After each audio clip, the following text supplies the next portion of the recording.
This is going to be our review of the game 13 Sentinels. It was recommended to me by a friend to check it out. It's a bit of a crazy story, lots of turns and twists.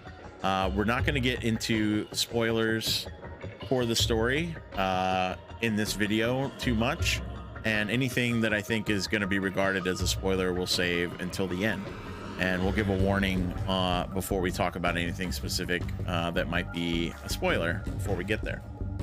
The first thing I want to talk about is what is the premise of this game? What is 13 Sentinels? Okay, well, 13 Sentinels is a JRPG that the premise of the game is a lot to do with a lot of different things. Time travel, different periods in time, and 13 characters that pilot these giant mechs that are called Sentinels, and they're fighting things that go by a couple of different names in the story: kaiju, demos, different things, a couple of different names. And all you really know for a lot of the game is that you're a pilot in one of these Sentinels and you're trying to fight off these kaiju from destroying your city slash planet that you live on.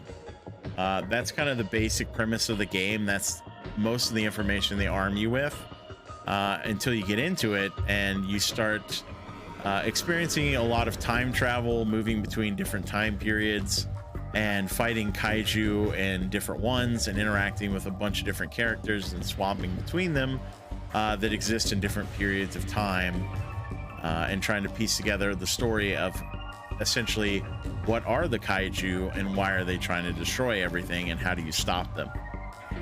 The setting of the game, unlike a lot of games, is pretty varied as a result of that. You have 1945, 1985, and on into the future up until the 2100s of time periods that you're playing in. So you're moving through a lot of different settings. Some are older, sort of World War II period time back in like 1945. You've got a little bit more modern time period in 1985, and then into futuristic stuff with a lot of advanced technology and stuff kind of coming into play. So the setting of the game is varied. There's a lot of different time periods, but a lot of it does take place in familiar places, such as the high school that all these students go to, and various locales that you visit multiple times in these different time periods. The gameplay of 13 Sentinels essentially is comprised of a lot of RPG typical stuff. Like, you spend a lot of time in character dialogues, talking between different characters, both of the main cast and side characters throughout the game. They do have a separate mode for battles that is completely separate from the main story, which is sort of an interesting design choice. I didn't hate it, but it does set up a scenario where you will do big stretches of just story and then big stretches of just battles. Whereas a lot of JRPGs, you kind of flop between the two constantly, right? Like, you'll be wandering like an overhead map or something like that and you'll get thrown into battles constantly. This game doesn't play that way.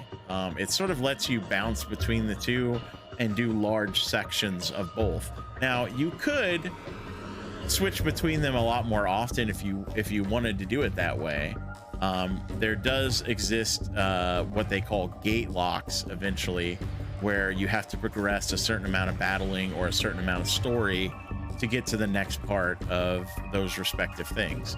So you could bounce between the two until you reached a point where like you were locked out and it essentially made you do one or the other. But I imagine most people who play this game are probably going to do them in blocks, because that ends up being, I think, the most logical way to do it. So depending on how you feel about that, that could be a good or a bad thing, right? Like, it does let you spend a lot of time just like fully immersing yourself in the storyline elements if that's what you want to do. And then it can let you just fully immerse yourself in the battle elements if that's what you want to do. It does also allow you to sort of customize your experience to a certain degree, and it also does let you alter the difficulty of the battles if you don't enjoy the battle system or you don't really want to engage with it nearly as much as you want to engage with the story. You can lower the difficulty, for the battles down to essentially like story mode and just kind of like blow through them if that's what you want to do. There's also optionary bonus objectives and difficulty sort of incentives to also further customize the battle system. So you can engage with it a lot, or you can engage with it very, very little. My thoughts on how these systems actually come together and how they work. I really liked the way that the storyline elements worked, I will say, right up front. They have this kind of cool system where you engage in conversation with characters, and then they mention certain things that trigger keywords that you can then access your sort of library of keywords. And then you have to either investigate those keywords more with the character, which is essentially where they'll go into sort of like a thinking mode where they just sort of like talk to themselves in their head and go over the information, or you have to figure out where those keywords need to be used in interactions with other people. So you may essentially gain a piece of information that you then need to use on somebody in order to get more information from them or to move the conversation forward. So that section of the way they do the storyline, I think, works really well. It was kind of a fun system. And what it allows you to do that I think is a good thing, because you're constantly swapping between these characters, is you can come back to a character that you may not have played for a while and open up their sort of keyword library and go through and listen to their thoughts on all these different keywords. That it kind of essentially works as a refresher on what you were doing in their storyline last time you interacted with them. It's also like a good way to sort of like flow the conversations with people and know sort of generally where the information you're gathering is sort of like leading you in a way. So it helps you like focus on what the character's sort of like goals are, and also lets you sort of like refresh yourself on what those characters like motivations and interactions were the last time you played them. Because there are a couple of instances where you might play a character and go through a storyline bit with them, and then they'll be locked and you can't progress them until you come back and you've played perhaps even several other characters for a significant amount of time. So it may be hours, if not days, depending on how you play the game, before you come back and interact with the same character again. So it's possible you may have forgotten some things, you may have like not fully remembered what you did last time. And I think these keywords and stuff help you sort of like stay on track and also refresh yourself in that way. So the storyline interaction stuff is really good. The art style of the game is very good. The environments, the stuff that you're running around in, the character design, all that stuff I think is very good. Many people in my chat while I was playing the game on Twitch commented on how much they really like the art style and the way they do the presentation of the game and all that stuff. Like, I think they did a very good job with that. The part where some of that is not quite as good is in the battle system, or as they call it, destruction mode. This mode is a little more trimmed down, where the story mode is a little more built up. The battles are very simplified, especially the visual presentation of them. It's a very minimalistic style, and doesn't feel as rooted in what you're doing as the storyline does, because a lot of what's happening in the battles sequences doesn't entirely sync up with what's happening in the story, because they're happening at different times of the characters like sort of progression. A lot of the stuff in the battle system is sort of essentially happening for a large part in the future, whereas story stuff you're going through is happening in the past, is sort of like, I think, the simplest way to describe it. And they don't really begin to meet up until near the end, where you start to understand that these things are a little more, you know, sequential and happening in sort of parallel to each other. That makes the battle systems somewhat light story elements harder to place in relation to the storyline stuff, and the simplified style of it on top of that, kind of making the battle system not totally like unpalatable or anything, but just not nearly as enjoyable. Again, like several people in my Twitch chat while I was playing the game were commenting on, I wish there was more to the battle system. I wish there was more visual quality to it. I wish there was something more to look at here. So, you know, maybe if you're playing the game by yourself and you don't mind the minimalistic style of the game's battle systems, maybe it won't bother you as much. But in terms of like visual quality for like a stream type of situation and stuff like that, it was a little bit lacking. You know, I didn't totally hate it or anything like that. Like I say, it's not like it's unpalatable. It's just, it's a weaker part of the game by comparison to the story. Like, I think just unquestionably. Now, there's probably going to be some people out there who really enjoy the battle system and think it's, you know, a really cool concept. And, you know, I wouldn't entirely disagree with you. Like, hats off to them for trying something different. It's a very unique concept. It's something I haven't played anything quite like in another game, especially like the separation between story and battling the way that it is. I think it works in this game. Like, ultimately, like, I don't think it's something that necessarily it's like you shouldn't play this game because this part of the game is super weak. It's like, no, it works. It works for the game.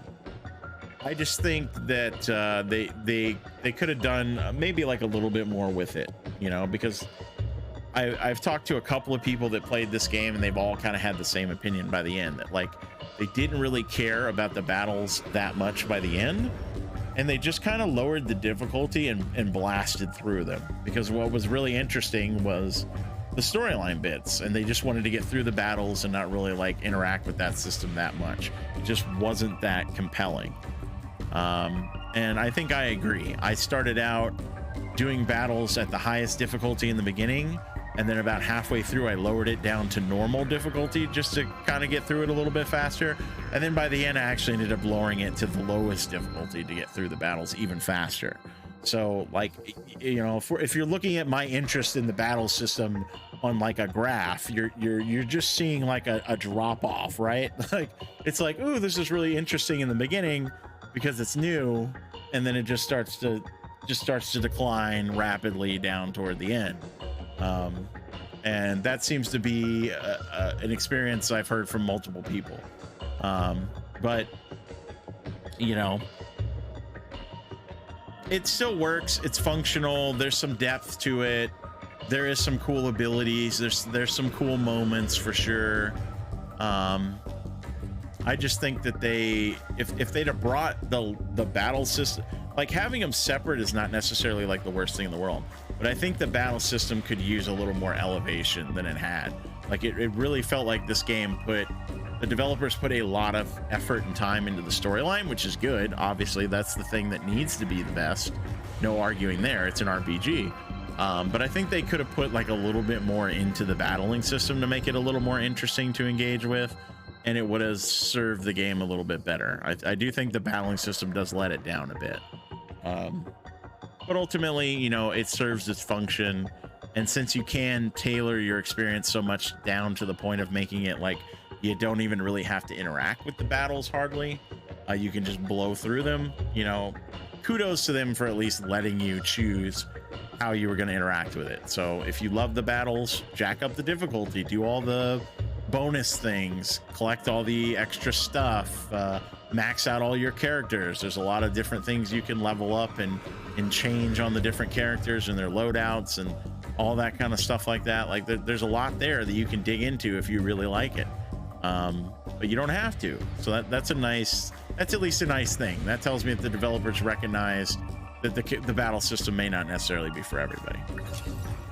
The only other screen you have here is the analysis screen, and this essentially just ends up being you know, your summary of everything that happened in the game. You know, I don't want to spend too much time on that screen and like have any like spoilers flash by on anybody, but like this is essentially just like your Wikipedia of everything that happened. you know. So this just lets you sort of have all the information you've collected in one spot. So if you want to come back and reference things and look at the timeline and see when things happened and sort of piece together stuff after the fact, or if you haven't played in a while and you want to come back and sort of like see the timeline again and understand what was happening, that's there. So you've got that screen for that, you know. So those are your three main interactions: your story, your battle, and essentially your Wikipedia. Here's where we're going to get into potential, like a little bit of spoilers. So big spoiler tag here. Don't watch any further in the video if you don't want to get any spoilers, because we're going to talk a little bit about the plot here. I don't want to get too heavily into the story, plot, and everything, because there's a lot happening in this game, and there's a lot of story, and there's a lot of spoilers that could easily be given that would just completely ruin the plot twist and things that happen in this game. And not only would it be a massive spoiler, but it would be hard to explain how we get to that point and do the game justice. So I'm not going to attempt to explain the story in any kind of way here. All I'm going to really talk about in terms of the game's story is, did I like the story, and do I feel like they pulled it off? Which is the big question in my mind. Like, when you get into a game like this, and you know, if you start playing 13 Sentinels, you're going to be very confused for a long time. I was confused, my chat was confused, the guy who recommended me play the game was confused. Like, everybody's super confused when they play this game. That's by design. You know, it's meant to be confusing. And the reason is because they don't give you all the information. You know, there's a lot of key details that are kept from you as the player as you're playing through the game. So a lot of things are very confusing. When a story, whether it's a movie or a book or a TV show or a video game, sets out with the objective of confusing the player and trying to like twist your brain around and try to get you to figure out what's going on, like, you know, like the TV series Lost or something like that, the big question I feel that comes up is, do they manage to pull it off in the end? Is all the confusion justified by the end? Do they manage to explain everything? Do they manage to connect all these dots and make it so that if you go back and like analyze everything, it all makes sense, or at least enough of it makes sense to where you're satisfied? That was my big question with 13 Sentinels. Was I going to get to the end of this game and feel satisfied with the revelations and the facts that were eventually revealed to me? Or was I going to get down to the end and go, I still have so many questions and they didn't explain all these things and I'm upset? I will say about 13 Sentinels, I think they did a pretty good job of connecting all the dots, and I don't feel upset right now. Enough of the story was explained. There are a couple of little things here and there I would have liked to know more about, but that's also like me and sort of my personality. I always like to know more. I always want a little more detail. I always like kind of fixate on a couple of things here and there that sort of stood out that I don't think got explained, or maybe they didn't quite make sense. I know this about myself. I've done this for multiple games in the past and in multiple reviews of games in the past. So the biggest thing I'll say about it, without even attempting to explain the crazy twisty-turny path that you go on trying to beat this game, is that when I got to the end, I was pretty satisfied with the information that I was given, the explanations that I was given, and why the confusion existed in the first place. There was justification for why everything was so confusing. A lot of stuff doesn't even give you justification for why it was so confusing. It just confuses you and then eventually tells you like some details to fill in the gaps, but it doesn't really justify its confusion, right? Like, you may understand now and not be confused any longer, but it doesn't really justify why they took that approach to storytelling. 13 Sentinels by the end does justify why everything was so confusing, and why this approach to the story makes sense. And in that regard, whether you like the story or not, in the end, I think 13 Sentinels tells a really interesting story because it does manage to justify why its story was confusing in the first place. They didn't just do it to mess with your head. It's not like you get down to the end and go, oh man, those developers, they just liked messing with me, you know, cheeky buggers, you know, like that's not what happens, you know, like there is a very logical reason why things were so confusing. And in that sense, like I said, I think 13 Sentinels does something that very few other stories manages to do when it comes to these confusing elements that sometimes exist. You know, usually when you get down to the end and you finally see what the hell's going on, you're just like, okay, you know, like it makes sense maybe, or maybe it doesn't, but there's no logical reason why it had to be that confusing. So kudos to the developers behind 13 Sentinels for achieving that. If they achieved nothing else, in your opinion, if you play this game, I think they achieved that. And I think it's hard to argue with that point. They didn't just do it to mess with you. There's a very good reason. And I think that's pretty cool. I think that's definitely one of the things, the biggest thing I will come away from this game impressed with is that element alone, is the fact that they crafted this really crazy story and they managed to justify a lot of the crazier elements completely, you know, and by the time you get down to the end. But, you know, as I said at the beginning, they do also manage to, I think, connect a lot of those dots, wrap up a lot of those loose ends, and give you a complete story at the same time, which I also thought was a pretty cool and good story.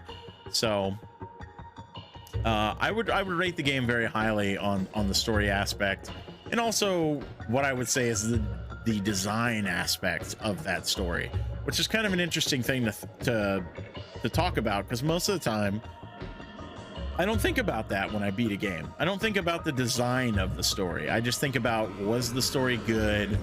Did I enjoy it? Did it have good, you know, highs and lows, you know, stuff like that. You know, you think about it in terms of the quality of the story. But there's a craft involved in the way this story is presented and the way it's designed that's actually pretty beautiful in a way. Like, you know, they really came up with something very interesting here. Even though it contains a lot of anime tropes and elements from other stories and different things like that, that will probably leap to your mind as you're going through it and you're piecing it all together. You're like, oh, this is kind of like this and this is kind of like that, and you know, it's sort of like this movie or that book or that TV show. It does borrow a lot from a lot of other things, but that's also one of the things I think that makes Japanese development in particular, or I shouldn't say development, Japanese story writing in particular, usually pretty interesting, because they like to do that a lot. They like to borrow from other influences and inject them into things, and then they'll act, and they don't make any bones about it. Like, it's not like they try to like take from an inspiration and then remix it and put it into something and then pretend like it's new. No, they actually like to put it in there and then reference directly the thing that they were borrowing from. I've seen that many times in anime and in JRPGs and stuff like that, where they'll just flat out be like, you know, this stuff is a homage or a reference to this exact thing, and they like to give credit to those things, which I think is pretty cool, for one, because, right, it's like it's giving full credit to the original authors or the original works or however you want to reference it, and that makes a lot of sense when you know like Japanese culture and like the way they are and how protective they are of like their IPs and stuff like that, because I think they have a lot of strong belief in giving that credit and that, you know, having that stuff be in there. So there's a lot of stuff in this game that they just like straight up referenced from other things, and they'll say it in plain language, like, you know, pretty blatantly, which I think is pretty cool, because it exposes you to some stuff that, depending on how your age or your interest level, you may not have even had interest or even knew existed. You know, some of the things they reference are quite old, you know, old sci-fi stuff, old story stuff, that will probably maybe, you know, generate a little interest for people who might play it that, you know, never read the book or never saw the movie or whatever it is that they're referencing to. There's a lot of cool references and stuff in the game, which is another thing I really enjoyed. Like, the developers did a really cool job on that stuff. But the last thing we want to cover now, getting down to the end, now that we've kind of covered all these different aspects of the game, is, well, what do we rate the game? I like to give a sort of a simple rating. We used to do a breakdown on the rating in different sections, but I think now I'm just going to do an overall rating and explain why I rated it that. Which is, I think I'm going to ultimately rate the game around an 8 out of 10. What are the pros and cons that go into calling an 8 out of 10? Well, the first one being the story, as we just talked about. They crafted something really unique. I think they did a good job pulling everything together. I liked the characters for the most part pretty decently. There were some characters I liked, you know, less than others. But for the most part, the cast is pretty good. The voice acting is, you know, it's there. It's not like a over the top spectacular performance by the cast or anything. But it's a very adequate, you know, modern day voice acting job with you know, good voice actors. But the things that kind of draw it down a little bit, as we already discussed, are, you know, the battling bits. You know, the combat system is, you know, it's just kind of there. It's just serviceable enough. There's nothing particularly memorable about it, and there's not a whole lot of high moments in it. You just kind of play through it. So, like, that definitely impacts it and brings it down a bit.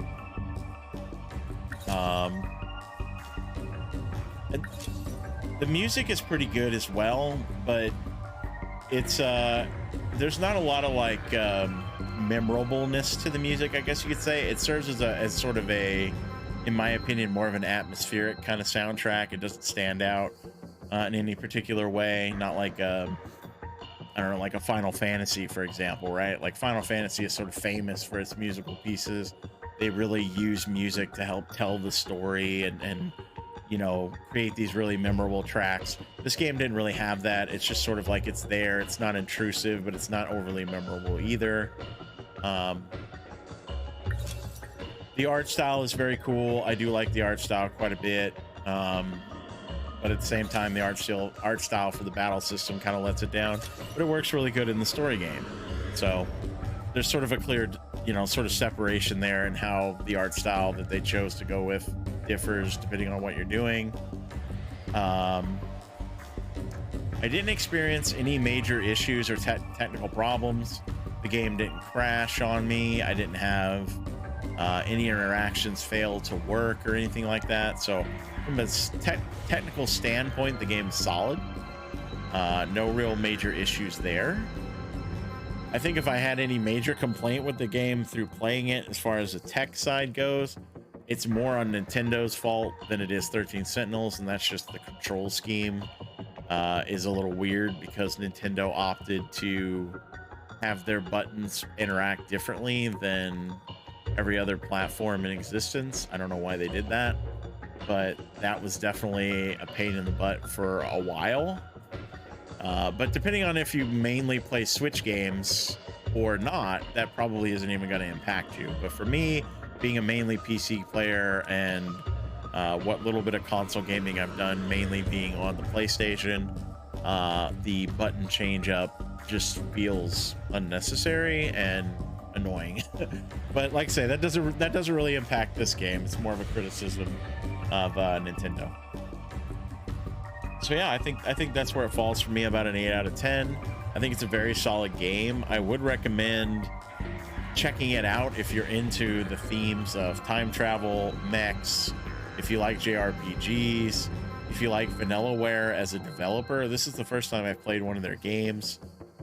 but I have had multiple people that are fans of Vanillaware in my chat tell me that they really enjoy Vanillaware games, and that a lot of stuff in this game has hallmarks of Vanillaware development.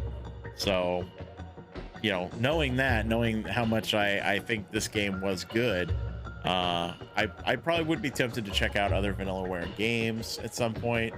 If you like JRPGs in general, if you like a really heavy story that is going to have you trying to piece together confusing elements and stuff like that to try to figure out what's going on as they slowly reveal more to you.